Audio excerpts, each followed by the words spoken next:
Hello students, welcome again to Swami Vivekananda Institute. This is Surbhi Jain and today I'm gonna continue with the topic of higher education system. Unit 10 UGC net paper 1 की बहुत ही important unit है higher education system, तो इसको आज हम continue करते हैं। पिछले कुछ सेशंस में काफ़ी सारी चीज़ें मैंने समझाई हैं और उसके बाद आज हम कंटिन्यू करते हैं कुछ इंपॉर्टेंट पॉइंट्स के साथ। कुछ एक्सेप्शनल पॉइंट्स हैं जिसके साथ हम हायर एजुकेशन सिस्टम को आज कंटिन्यू करेंगे। ठीक है, हायर एजुकेशन सिस्टम उच्च शिक्षा प्रणाली। उच्च शिक्षा प्रणाली हायर एजुकेशन सिस्टम क्या होता है, इसके बारे में मैंने काफ़ी इंट्रोडक्शन दिया है। बेसिकली समझाया है कि हायर एजुकेशन किसे कहते हैं, उच्च शिक्षा किसे कहा जाता है। ठीक है, ये टॉपिक्स मैंने आपको बताए हैं। ठीक है, प्रीवियस सेशंस में मैंने समझाया है हायर एजुकेशन उच्च शिक्षा किसे कहा जाएगा। सो MOE है ministry of education under government of India, जिन्होंने डिफिनेशन दी है हायर एजुकेशन की उच्च शिक्षा किसे कहा जाएगा। सो मैंने वो सारे केसेस कराए हैं, बताती हूँ शॉर्ट में थोड़ा, जैसे कि जिसने 12 ईयर्स की स्कूलिंग की हो, साथ में 9 मंथ्स का फुल टाइम कोर्स किया हो, 12 years of schooling with 9 months of full time course, full time का कोई कोर्स किया है मतलब आगे स्टडीज की है, या फिर 10 ईयर्स ऑफ स्कूलिंग की है, साथ में 3 ईयर्स की फर्दर स्टडीज की है। केस समझ आया मैंने क्या बोला। मिनिस्ट्री ऑफ एजुकेशन शिक्षा मंत्रालय भारत सरकार के अंतर्गत आता है, जिन्होंने उच्च शिक्षा की डेफिनेशन दी है, परिभाषा दी है। पहला है 12 साल के लिए आपने स्कूलिंग किया है, ईयर्स को मैं शॉर्ट में लिख रही हूं, 12 years of schooling plus 9 months of course जो कि फुल टाइम कोर्स है आपका। ठीक है, या फिर अगर आपने 10 ईयर्स की स्कूलिंग की है, साथ में 3 ईयर्स की फर्दर स्टडीज की है, 3 ईयर्स की फर्दर स्टडीज की है, तो आपको कहा जाएगा आपने उच्च शिक्षा प्राप्त की है। समझ आया आप सभी को। ठीक है, मैंने इसके अलावा ये चीज भी बताई है कि उच्च शिक्षा देने वाले संस्थान कौन से होते हैं, ऐसे कौन कौन से संस्थान हैं जहां से हमें उच्च शिक्षा प्राप्त होगी। ठीक है, सो इंस्टीट्यूशंस ऑफ हायर एजुकेशन कौन कौन सी होती है। First universities. ठीक है, यूनिवर्सिटीज आपको पता है, यूनिवर्सिटीज की डेफिनेशन वगैरह भी कराई है, टाइप्स भी कराए हैं मैंने। यूनिवर्सिटी या यूनिवर्सिटी लेवल इंस्टीट्यूशंस के भी बताई है मैंने कौन सी होती है। सो बेसिकली जहां से हमें हायर एजुकेशन मिलेगी, जहां से हमें उच्च शिक्षा प्राप्त होगी, उनकी वो संस्थाएं कौन कौन सी होती है। पहला विश्वविद्यालय, दैट इज यूनिवर्सिटीज। दूसरा कॉलेजेस और इंस्टीट्यूशंस। कुछ कॉलेजेस होते हैं या कुछ ऐसी संस्थाएं होती हैं जो कि अफिलिएटेड या रिकॉग्नाइज्ड होती हैं टू यूनिवर्सिटीज, मतलब जो कि यूनिवर्सिटी को रिकॉग्नाइज्ड है या अफिलिएटेड है उनसे, तो वो भी हमारी क्या होंगी, उच्च शिक्षा संस्थान में कहलाएंगी, उच्च शिक्षा देने वाला संस्थान होगी। ठीक है, अफिलिएटेड या रिकॉग्नाइज मतलब जो कि उससे जुड़ी हुई है किसी यूनिवर्सिटी से, जो कॉलेज या संस्था किसी यूनिवर्सिटी से जुड़ा हुआ है या उससे मान्यता प्राप्त है कि आप हमारे कोर्सेज करा सकते हैं, हमारे करिकुलम के अकॉर्डिंग करा सकते हैं। ठीक है, सो पहला मैंने बताया यूनिवर्सिटीज, दूसरा कॉलेजेस और इंस्टीट्यूशंस अफिलिएटेड और recognized to such universities. Third is very important again, stand alone institutions.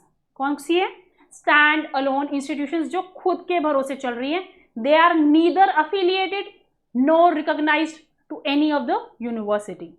वो ना तो किसी यूनिवर्सिटी से जुड़ी है, ना ही किसी से उसे को मान्यता प्राप्त है, उसे किसी यूनिवर्सिटी से मान्यता प्राप्त नहीं है, स्टैंड अलोन इंस्टीट्यूशंस कहलाएंगी। ठीक है, तो ये सभी संस्थाएं या ये सभी इंस्टीट्यूशंस, यूनिवर्सिटीज, कॉलेज और institutions affiliated or recognized to universities.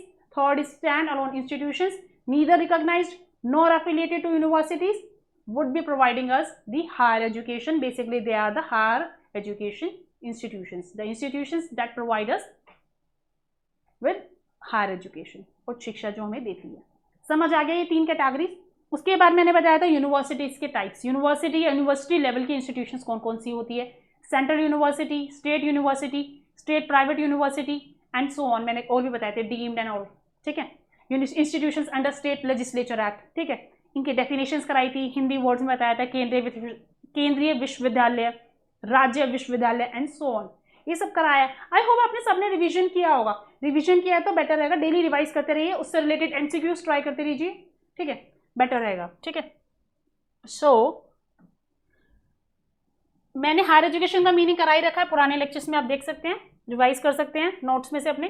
ठीक है, तो अब हायर एजुकेशन से रिलेटेड कुछ इंपॉर्टेंट पॉइंट्स भी बता रही हूँ। मैंने आपको मिनिस्ट्री ऑफ एजुकेशन के बारे में बताया, जिसको हम पहले MHRD बोलते थे, याद है। MOE के बारे में बताया मैंने आपको, जिसको पहले हम MHRD बोलते थे, और ओरिजिनली पहले MHRD से पहले भी MOE था, शिक्षा मंत्रालय MOE ही था, लेकिन श्री राजीव गांधी जी के अकॉर्डिंग बेसिकली जब उन्होंने चेंज किया नाम तो ये MHRD हो गया था, ministry of human resource and development, development भी बोल सकते हैं, एंड लगाने की जरूरत नहीं है, और MOE मिनिस्ट्री ऑफ एजुकेशन, ठीक है। तो ये पहले था, दोबारा ये ही आ गया वापस श्री नरेंद्र मोदी जी के द्वारा 2020 में, ठीक है। तो ये नाम चेंज होकर वापस ही आ गया, समझ आ गया ये। सो MOE जो गवर्नमेंट ऑफ इंडिया के अकॉर्डिंग आती है, उसके कुछ फंक्शंस भी होते हैं, उसका काम क्या है ना, तो उससे रिलेटेड, और हायर एजुकेशन के कॉन्टेक्स्ट में बता रही हूँ मैं, ठीक है। सो उस फंक्शंस को हम स्टडी करेंगे आज। मैंने क्योंकि काफ़ी सारे टॉपिक्स यूनिवर्सिटीज़ के बता दिए हैं, उससे रिलेटेड उनके टाइप्स बता दिए, सबको रिवाइज करना है, एंड उसके बाद ये पॉइंट्स देखते हैं हम आगे, ठीक है। और एक चीज़ और आपको मैं आज, मैंने कोई एक क्वेश्चन और कराया था, चलिए उसके बारे में डिस्कस करते हैं, once will just do this, ठीक है। फंक्शंस मतलब क्या क्या उसके कार्य हैं, क्या क्या उसके फंक्शंस हैं, आप सभी समझते होंगे फंक्शंस का मीनिंग क्या है, ठीक है। Very important point first, enhancement of gross enrolment ratio. इस फर्स्ट पॉइंट में एक बहुत ही इंपॉर्टेंट टर्म है ग्रोस एनरोलमेंट रेशो, शॉर्ट में इसको हम GER बोलते हैं। ये टारगेटेड थी 20% तक पहुंच जाए, ठीक है।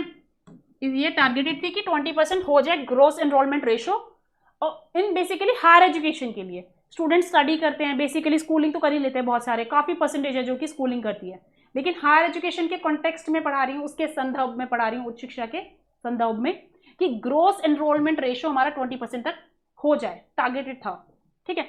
ग्रोस एनरोलमेंट रेशो होता क्या है? एनरोलमेंट मतलब कहीं पे एनरोल करना, अपना नाम लिखवाना, एनरोलमेंट नामांकन। So gross enrolment ratio basically, example के लिए मुझे कोई कोर्स करना है, तो मैंने किसी भी उस कोर्स को करने के लिए किसी इंस्टीट्यूशन में जो भी लीगल, जो भी फॉर्मेलिटीज होती है वहाँ की, वो सब की, फॉर्म फिलअप किया, फीस सबमिट वगैरह करके अपना नाम दर्ज करा लिया, वहाँ पे एडमिशन काइंड ऑफ ले लिया, तो एनरोलमेंट करा लिया उस कोर्स के लिए कि हाँ जी मैं इस कोर्स को करना चाहती हूँ, तो एनरोल मी, ठीक है। एनरोलमेंट एक टाइप से एक नंबर भी मिल जाता है आपको, एनरोलमेंट नंबर बोलते हैं, कई बार रोल नंबर बोलते हैं, एंड सो ऑन, ठीक है। सो बेसिकली ये कहना चाह रहे हैं कि हमारा क्या मोटिव है कि एनहांस किया जाए, इसका मोटिव भी है, साथ में फंक्शंस भी है कि एनहांस करें हम ग्रोस एनरोलमेंट रेशो को by expanding access through all modes, हर तरीके से एक्सेस मिले, एक्सेस मतलब पहुंच, हर तरीके से स्टूडेंट्स को पहुंच दी जाए, रीच दी जाए, एक्सेस दी जाए हर तरीके से, ताकि ग्रोस एनरोलमेंट रेशो को बढ़ाया जा सके। ग्रोस एनरोलमेंट रेशो से रिलेटेड कुछ और पॉइंट्स हैं, आने वाले सेशंस में उसको भी डिस्कस करेंगे, लेकिन इसके फंक्शंस में समझ आया। पहला क्या है? Enhancement of gross enrolment ratio by expanding access through all modes. Clear है फर्स्ट पॉइंट? ठीक है, नेक्स्ट पे चलते हैं। Promoting the participation of these sections of societies, these नहीं है word, those. Promoting the participation of those sections of society whose GER, that is gross enrollment ratio, is lower than the national average.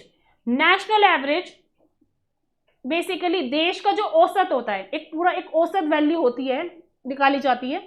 अगर in case वो 10% है example के लिए, तो उससे लो जहां पे भी है ग्रोस एनरोलमेंट रेशियो 10% से लोअर जहां भी है, वहां पर प्रमोट किया जाए पार्टिसिपेशन ऑफ उन सेक्शंस का जहां पर ये लो है। समझ आया?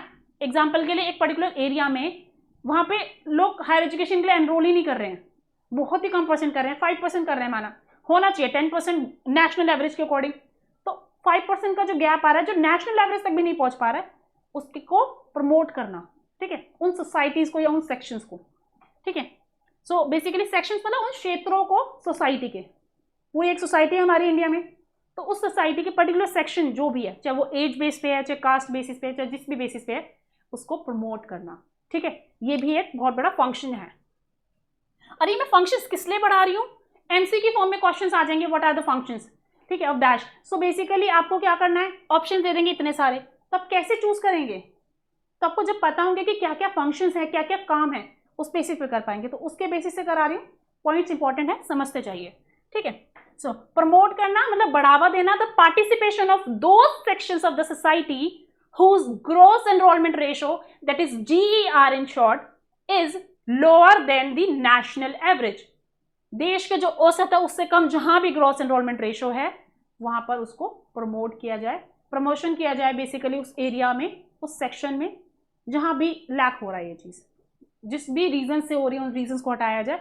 बस ग्रॉस एनरोलमेंट रेशियो को इंक्रीज करना है एटलीस्ट जहां पर लोअर है नेशनल लेवल से. ठीक है, ये वाला जो मैंने बताया ये तो मैंने बताया टारगेटेड था. ठीक है, कि इतना हो जाए. ठीक है, next, to improve quality and to promote academic reforms. हाँ, ये यहां तक है, ये नेक्स्ट पॉइंट है. To improve quality and to promote academic reforms. हम क्वालिटी को बढ़ाएं, इंप्रूव करें, अच्छा करें, साथ में प्रमोट करें, बढ़ावा दें एकेडमिक रिफॉर्म्स. रिफॉर्म मतलब सुधार, जो सुधार है एकेडमिक रिफॉर्म्स को प्रमोट करें, बढ़ावा दें. जितने भी सुधार हैं, जो भी खामियां हैं उनको कम किया जाए. ठीक है, और साथ में क्वालिटी पे फोकस किया जाए, क्वालिटी को बढ़ाया जाए.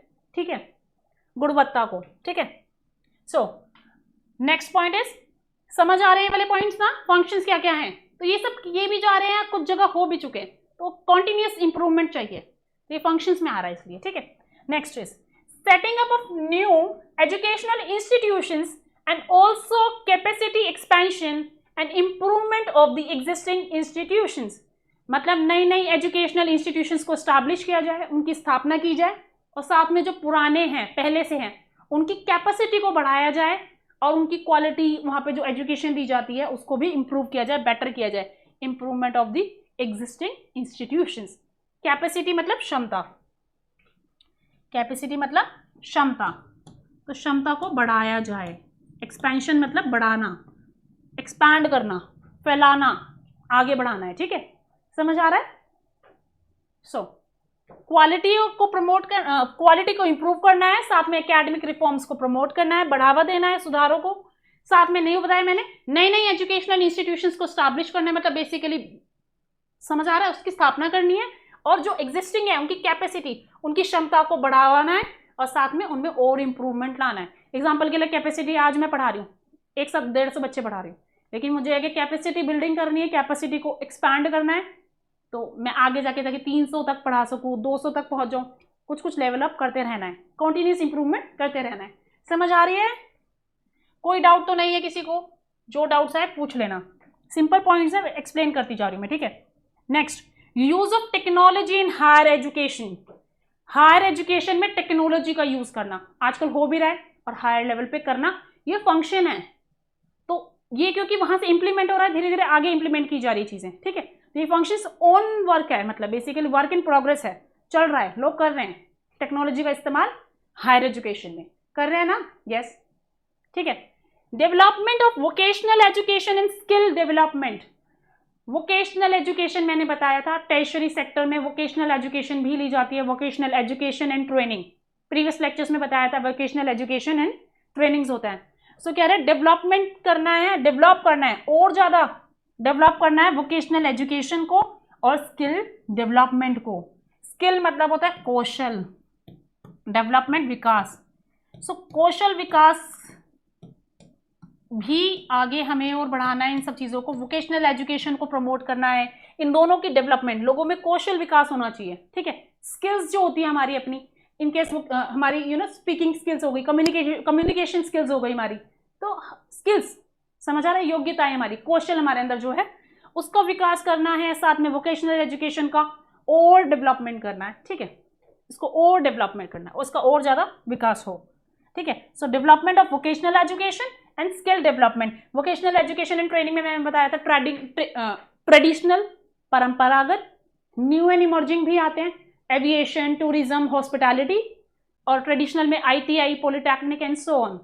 समझ आ रहा है? एग्जाम्पल ऑफ कोर्सेज दिए मैंने जो वोकेशनल एजुकेशन में आते हैं, तो इसका और विकास होना चाहिए, साथ में कौशल विकास भी इंश्योर हो, वो भी किया जाए. ठीक है, ये फंक्शंस है. Development of Indian languages. Bharat में कितनी सारी भाषाएं हैं, उन सबका विकास. आजकल ट्रेंड है that people are learning, they are more inclining to English. Because that's a common medium nowadays, you know, अगर आप बाहर जॉब करना चाहते हैं. And now in India also normal local regions में भी people are, you know, more into learning the English and more about speaking into English, मतलब basically in English language.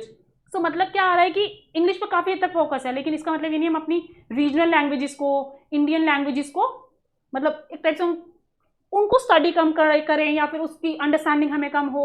Short में क्या मतलब है कि डेवलप करें हम अपनी इंडियन लैंग्वेजेस को, ये नहीं उसको पीछे छोड़ दें. माना से आई एम पंजाबी, तो मैं हिंदी मुझे आ रही है थोड़ी थोड़ी क्योंकि स्कूल में पढ़ा रहे हैं, ठीक है. पंजाबी मेरे को सब सब्जेक्ट में नहीं थी, मैंने ली नहीं है, इंग्लिश में सीख ही रही हूँ, तो इंग्लिश और हिंदी पे फोकस हो गया, where Punjabi. So I meant to say that कि इस पॉइंट में कह रहे हैं development of Indian languages. Example के लिए बताया मैंने, जितनी भी लैंग्वेजेस हैं उन सभी लैंग्वेज को भी डेवलप किया जाए. ऐसा नहीं है कि वो रह जाए पीछे, ये हमारी लैंग्वेजेस है नहीं, हमारे भारतवर्ष में ये लैंग्वेजेस होती थी, इसका इस्तेमाल होता था नहीं, हो आगे भी, ठीक है. तो इसका डेवलपमेंट भी हो of Indian languages. Next is international collaboration in the field of education. अंतरराष्ट्रीय स्तर पर इंडिया से बाहर, इंडिया की बाउंड्रीज से बाहर जाके कोलैबोरेशन किया जाए, ठीक है, एजुकेशन सेक्टर में ग्रोथ हो ताकि अच्छी हमारे एजुकेशन सेक्टर की. अभी थर्ड लार्जेस्ट इन वर्ल्ड है, फर्स्ट नंबर पे भी तो होना चाहिए. So we should grow more and more. So ये सारे फंक्शंस हैं. आई होप आप सभी को क्लियर हो गए होंगे, ठीक है. सो आगे बढ़ते हैं. एक टॉपिक और है जो कि बहुत इंपॉर्टेंट है, ये डिफरेंट टॉपिक है. इससे रिलेटेड डिस्कशन मैंने पिछली क्लासेस में किया था, एक हल्का सा जिक्र किया था. मैंने कहा था आगे आने वाली क्लासेस में मैं कंटिन्यू करूंगी, that I will be continuing in the coming sessions. So this is the session for this topic, that some universities not under MOE. कुछ ऐसी यूनिवर्सिटीज जो कि MOE that is ministry of education, शिक्षा मंत्रालय भारत सरकार के अंतर्गत नहीं आती है, ठीक है. मिनिस्ट्री ऑफ एजुकेशन समझ रहे हो, शिक्षा मंत्रालय जो स्टडीज से रिलेटेड है, शिक्षा से रिलेटेड है, उसके अंडर ही नहीं आ रही है कुछ ऐसी यूनिवर्सिटीज. तो वो यूनिवर्सिटीज कौन सी है जो हायर एजुकेशन भी हमें देती है. मैं हायर एजुकेशन सिस्टम के कॉन्टेक्स्ट में ही बात कर रही हूँ, स्कूल एजुकेशन की बात नहीं कर रही हूँ. So just be sure as to that. So first one is South Asian university. कौन सी है? South Asian university. इसको बताने से पहले आजकल बताती हूँ, ट्विटर पे काफी ट्रेंडिंग हो रहा है, डिबेट किए जा रहे हैं साउथ एशियन यूनिवर्सिटी के बारे में. क्या साउथ एशियन यूनिवर्सिटी ने एक रिसर्च असिस्टेंट की पोस्ट पे वैकेंसी निकाली है, रिसर्च असिस्टेंट, जिसके लिए मैंडेटरी कुछ क्वालिफिकेशंस है कि हाँ आपके पास ये क्वालिफिकेशन होनी चाहिए, मिनिमम क्वालिफिकेशंस, ठीक है. अच्छी पोस्ट है कहने को तो बहुत, ठीक है. रिसर्च असिस्टेंट बन रहे हो आप, रिसर्च का मौका मिलेगा आपको. लेकिन और ये जो है जॉब, ये पार्ट टाइम जॉब है, लेकिन इसके लिए जो रेम्यूनरेशन दिया जा रहा है, जो इसके लिए सैलरी ऑफर की जा रही है, that is only ₹8,000 per month. मेरे को पर्सनली भी बहुत ज्यादा कम लगी है. कई बार मैंने कुछ ऐसे एडवर्टीजमेंट्स देखे हैं जहां पे वैकेंसीज निकलती है रिसर्च असिस्टेंट के लिए, पार्ट टाइम होती है, कई बार फुल टाइम, काफी टाइम की, काफी नंबर ऑफ आवर्स की भी होती है, लेकिन the salary is very low, very very low.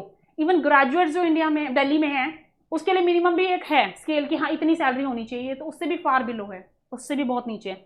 Just telling you because ये साउथ एशियन यूनिवर्सिटी से रिलेटेड है, इसका टॉपिक हम स्टडी करने वाले हैं. तो एक ये न्यूज थी जो मैंने बता दी, is very much trending on Twitter, ठीक है. बहुत ट्वीट्स किए जा रहे हैं लोगों के द्वारा इस पे, ठीक है. So will come back to this कि जो मिनिस्ट्री ऑफ एजुकेशन में नहीं आती है. पहली university is South Asian university. कौन सी यूनिवर्सिटी है? South Asian university. Now this South Asian university is an international university. ये एक इंटरनेशनल यूनिवर्सिटी है which is sponsored by 8-member state of the South Asian Association for Regional Cooperation, that is SAARC. SAARC सुना आपने कभी term? बहुत important है, इससे भी क्वेश्चन आ सकता है. What is the full form of SAARC? SAARC 8 member countries का एसोसिएशन है. 8 मेंबर कंट्रीज हैं जो कि एक साथ जुड़ी हुई है SAARC में. सार्क की फुल फॉर्म आ सकती है, 8 मेंबर कंट्रीज कौन कौन सी है वो आ सकती है, मैंने मेंशन किया यहाँ पर, ठीक है. उसको बताने से पहले मैं बता रही थी साउथ एशियन यूनिवर्सिटी क्या है, कौन सी है. So the South Asian university is an international university. अंतरराष्ट्रीय स्तर की यूनिवर्सिटी है, अंतरराष्ट्रीय स्तर का विश्वविद्यालय है ये साउथ एशियन यूनिवर्सिटी, जिसको स्पॉन्सर किया है सार्क ने. और सार्क 8 मेंबर, बेसिकली इसमें 8 मेंबर कंट्रीज है, ठीक है. एसोसिएशन है, मिले हुए कंट्रीज 8 कंट्रीज. तो उन्होंने उस सार्क ने बेसिकली स्पॉन्सर किया है साउथ एशियन यूनिवर्सिटी को, जो कि एक अंतरराष्ट्रीय स्तर की अंतरराष्ट्रीय विश्वविद्यालय है। क्लियर है? अंतरराष्ट्रीय विश्वविद्यालय, ठीक है ना? So what are the 8 countries? Full form पता चल गई ना? States of the South Asian association of for regional cooperation, ठीक है। नाउ द 8 कंट्रीज आर, जो जो टॉपिक्स आगे पढ़ने के होंगे ना उसको डिटेल में भी कराया जाएगा। अभी क्लास में जितने कोई टॉपिक एकदम से, जैसे यूजीसी का टॉपिक कई बार आगे डेफिनेशन में, bye UGC act, UGC act क्या है, तो यूजीसी क्या है, वो सब भी धीरे धीरे सेशंस में कराया जाएगा इन डेप्थ, जब उनके आएगा पर्टिकुलर टॉपिक, जब प्रॉपर आएगा। अभी मैंने साक के बारे में बताया, इसकी कंट्रीज बता रही हूँ, फुल फॉर्म यहाँ बता दिया, और डिटेल में डिस्कशन करेंगे once the topic would come. Okay, so the 8 countries are Afghanistan, Bangladesh, Bhutan, India, Maldives, Nepal, Pakistan and Sri Lanka, ठीक है। ये 8 मेंबर कंट्रीज हैं जो कि साक की मेंबर कंट्रीज हैं, ठीक है। क्लियर हो गया? साउथ एशियन यूनिवर्सिटी के बारे में, अंतरराष्ट्रीय स्तर की है, स्पॉन्सर किया साक ने, ठीक है। Now one more important point about this South Asian university is the formal agreement to establish the university was signed on 4 April 2007। 4 April 2007 को एक फॉर्मल अग्रीमेंट पास किया गया। एग्रीमेंट समझते हो ना, जिसने लॉ पढ़ा होगा अग्रीमेंट पता होगा, एक समझौता, ठीक है। सो फॉर्मल एग्रीमेंट टू स्टैब्लिश, इस यूनिवर्सिटी को स्थापित करने का एक फॉर्मल एग्रीमेंट 4 अप्रैल 2007 को साइन किया गया था, ठीक है। Now first academic session of the university started in August 2010। 2010 अगस्त में पहला एकेडमिक सेशन स्टार्ट हुआ था, जिसमें 2 पोस्ट ग्रेजुएट एकेडमिक प्रोग्राम्स कराए गए थे, post graduate level, masters level के। कौन कौन से सब्जेक्ट इस फील्ड में? Economics and computer sciences. Clear है? इसमें से बहुत सारे क्वेश्चन है जो इस टॉपिक से बन सकते हैं, जो मिनिस्ट्री ऑफ एजुकेशन के अंडर नहीं आती है। South Asian university international level की है, स्पॉन्सर बाय सार्क, सार्क की full form, member countries, and नीचे के 2-3 पॉइंट्स जो मैंने बताए हैं, ठीक है। कोई डाउट तो नहीं है? ठीक है, आगे बढ़ते हैं। Next university that doesn't fall under the category of, मतलब अंडर बेसिकली जो मिनिस्ट्री ऑफ एजुकेशन के अंडर नहीं आती है। Next is Nalanda university, very famous, right. इसका टॉपिक करेंगे अच्छे से डिटेल में, हिस्ट्री के साथ इसकी, है ना। सो अभी पढ़ा रही हूं मैं नॉर्मल कॉन्टेक्स्ट में कि हाँ, नालंदा यूनिवर्सिटी भी मिनिस्ट्री ऑफ एजुकेशन के अंडर नहीं आती है। So the Nalanda university was established in November 2010। 2010 में, हमारे अकॉर्डिंग तो ये बहुत पुरानी थी ना, क्या बोल रहे हैं? Nalanda university was established in November 2010. The university came into being by a special act of the Indian Parliament, a testimony to the important status that Nalanda University occupies in the Indian intellectual landscape. Intellectual बौद्धिक, so term तो क्या लिखने भी, but समझ आया। Nalanda university है बहुत पुरानी, लेकिन ये रीस्टैब्लिश, रिकंटिन्यू हुई है 2010 में, नवंबर 2010 से। द यूनिवर्सिटी केम, मतलब ये एग्जिस्टेंस में कैसे आई? By a special act of Indian parliament, हमारे भारत के पार्लियामेंट के द्वारा, ये एक संसद बेसिकली के स्पेशल एक्ट के द्वारा ये स्थापित हुई है, ठीक है। A testimony to the important status, इसका क्या टेस्टिमनी थी भाई? हाँ, लोगों को पता था नालंदा यूनिवर्सिटी, सुनते ही याद आता एकदम से, हाँ जी, बिहार वाली, ठीक है ना। So, status of the Nalanda University that it occupies in the Indian intellectual landscape. समझ आ गया? बहुत सिंपल मीनिंग है इसका, मेरे को नाम बताना था, इसके बारे में बताना था, डिटेल में will discuss later on. Now next is Rajiv Gandhi national aviation university, ये नालंदा है, नालंदा विश्वविद्यालय। नाउ नेक्स्ट हम बात कर रहे हैं Rajiv Gandhi national aviation university. Rajiv Gandhi, ये भी एक ऐसी यूनिवर्सिटी जो कि मिनिस्ट्री ऑफ एजुकेशन के अंडर नहीं आती है। राजीव गांधी राष्ट्रीय, नेशनल इज राष्ट्रीय विमानन विश्वविद्यालय। बेसिकली वायुयान सुना है आपने, एविएशन तो पता होगा वर्ड्स काफी स्टूडेंट्स को। विश्वविद्यालय, ठीक है। So Rajiv Gandhi national aviation university जो कि हमारी यूपी में है, अमेठी डिस्ट्रिक्ट यूपी में है, ठीक है। ये भी मिनिस्ट्री ऑफ एजुकेशन के अंतर्गत नहीं आती है, ठीक है ना, समझ आ रहा है। नेक्स्ट पूरा बताऊं, अमेठी, ये फुर्सतगंज अमेठी यूपी में है, फुर्सतगंज रायबरेली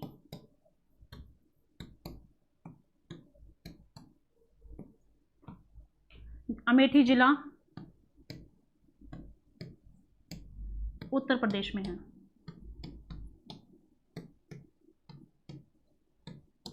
ठीक है।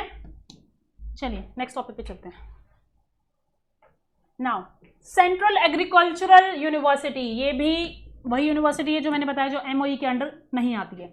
Now central agricultural university, the Indian council of agricultural research, the Indian council of agricultural research, short में ICAR बोलते हैं इसे, ठीक है।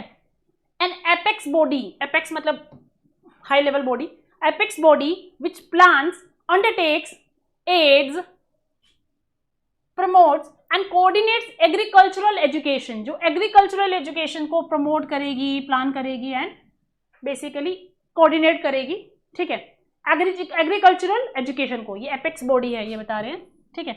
नाउ एग्रीकल्चरल एजुकेशन को, रिसर्च को and extension education in India, समझ आया। The Indian council of agricultural research and apex body, ये एक एपेक्स बॉडी है ICAR जो प्लान करेगी, अंडरटेक करेगी, प्रमोट करेगी, कोऑर्डिनेट करेगी एग्रीकल्चरल एजुकेशन को, रिसर्च को एंड एक्सटेंड करेगी एजुकेशन इन इंडिया, इन्हीं मैटर्स की एग्रीकल्चरल एजुकेशन को एक्सटेंड करेगी, एक्सटेंशन बढ़ावा मतलब इसको और आगे लेके जाएगी, ठीक है। Constituted a research review committee in 1982 under the National Agricultural Research Project, that is NARP, to suggest, ठीक है। रिसर्च रिव्यू कमेटी बनाई गई कब, 1982 में, under the national agriculture research project, इस प्रोजेक्ट के अंतर्गत एक रिव्यू कमेटी बनाई गई, रिसर्च रिव्यू कमेटी इन 1982, किस लिए, to suggest the ways and means to strengthen the research capability of the north east region, ताकि वो उस तरीकों को सुझा सके, हमें बता सके जिनसे कि हमारी strength, means of strength and means to strengthen the research capability, जो ये बता सके कि हमारी रिसर्च कैपेबिलिटी कैसी है, उसके तरीके बता सके, उसको बढ़ा सके, बेसिकली रिसर्च कैपेबिलिटी को और मजबूत कर सके, किस रीजन्स में, any regions, north east regions में, समझ आया। सो ये बता रहे हैं सेंट्रल एग्रीकल्चरल यूनिवर्सिटी एक ऐसी यूनिवर्सिटी ही है, ठीक है, जो ये सब कर रही है, समझ आया। सो ICAR इज द काउंसिल, मैं पढ़ाऊंगी काउंसिल्स के टॉपिक को भी, कितनी काउंसिल्स है हमारी, ठीक है ना, लिखा है वर्ड वहां पे, समझ आ गया है ना। सो ये भी एक उसी प्रकार की यूनिवर्सिटी है, नॉर्थ ईस्ट रीजन में है, एपेक्स बॉडी है ICAR, वेरी, ठीक है, इसका काम है प्लान करना, अंडरटेक करना, प्रमोट करना, कोऑर्डिनेट करना एग्रीकल्चरल एजुकेशन एंड रिसर्च को, ठीक है ना। नाउ एक और पॉइंट है इसके बारे में, the committee was also given an additional mandate to look into the manpower needs of agriculture and allied sectors and suggest the remedial measures. Manpower क्या बोल रहे हैं, इस कमिटी को किस लिए मतलब इस कमिटी में एक चीज और कही गई थी, एडिशनल मैंडेट, एक और इसमें रिक्वायरमेंट थी, जरूरी था कि वो देखे man power needs of agriculture की, उसमें कितने लोगों की वो रिक्वायरमेंट है और इससे जुड़े हुए सेक्टर्स में, ठीक है ना, and suggest the remedial measures, remedial मतलब सुधार करने के लिए इन चीजों में क्या क्या हमें स्टेप्स लेने चाहिए उसके बारे में भी सजेशंस दिए जाए, ये जरूरी किया गया था, ये मैंडेट किया गया था इस कमेटी के अंदर, रिसर्च रिव्यू कमेटी जो 1982 में फॉर्म की गई थी, समझ आ गया। Next, Indian maritime university, Indian maritime university, the Indian maritime university जो कि समुद्री विश्वविद्यालय है, मैरीटाइम समुद्र से रिलेटेड है, ठीक है। The Indian Maritime University came into being through an Act of Parliament, Act 22.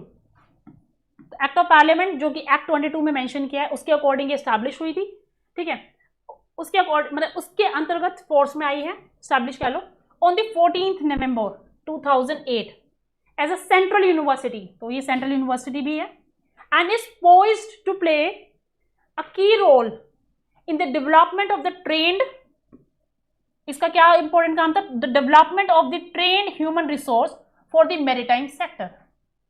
समझ आया? November 14th is celebrated as IMU Day every year. Indian Maritime University Day हर साल मनाया जाता है 14 नवंबर को। 14 नवंबर is also Children's Day, ठीक है। So, समझ आया? इंडियन मैरीटाइम यूनिवर्सिटी भारतीय समुद्री विश्वविद्यालय 14 नवंबर 2008 को एक केंद्रीय विश्वविद्यालय के रूप में संसद अधिनियम 22 के एक अधिनियम के माध्यम से अस्तित्व में आया, स्टैब्लिशमेंट हुई, मतलब हाँ एग्जिस्ट करने लगा, और समुद्री क्षेत्र के लिए प्रशिक्षित मानव संसाधन के विकास में एक महत्वपूर्ण भूमिका निभाने के लिए तैयार है। मतलब जितने भी मैरीटाइम, बेसिकली मैरीटाइम सेक्टर जो है, समुद्री एरियाज में जितने भी मैन पावर की रिक्वायरमेंट है, ह्यूमन रिसोर्स की, मानव संसाधन, तो जितने भी ह्यूमन रिसोर्स की रिक्वायरमेंट है उससे रिलेटेड ये है, उसका डेवलपमेंट करने से रिलेटेड ये यूनिवर्सिटी है। और IMU डे भारतीय समुद्री विश्वविद्यालय दिन 14 नवंबर को मनाया जाता है, जिस दिन चिल्ड्रंस डे भी आता है। समझ आ गया? बाल दिवस। सो ये था आज का टॉपिक्स। आई होप सबको क्लियर हो गया होगा, ठीक है। सो मैंने कुछ ऐसी यूनिवर्सिटीज़ बताई है जो कि MOE के अंडर नहीं आती है। प्लीज़ अच्छे से रिवाइज कीजिएगा सारी की सारी। इनसे रिलेटेड MCQs में किसी दिन भी ले सकती हूँ आपका टेस्ट, तो बेटर है सब कुछ रिवाइज करते चलिए साथ साथ, ठीक है। So thank you for the taking class and good day ahead. Thank you.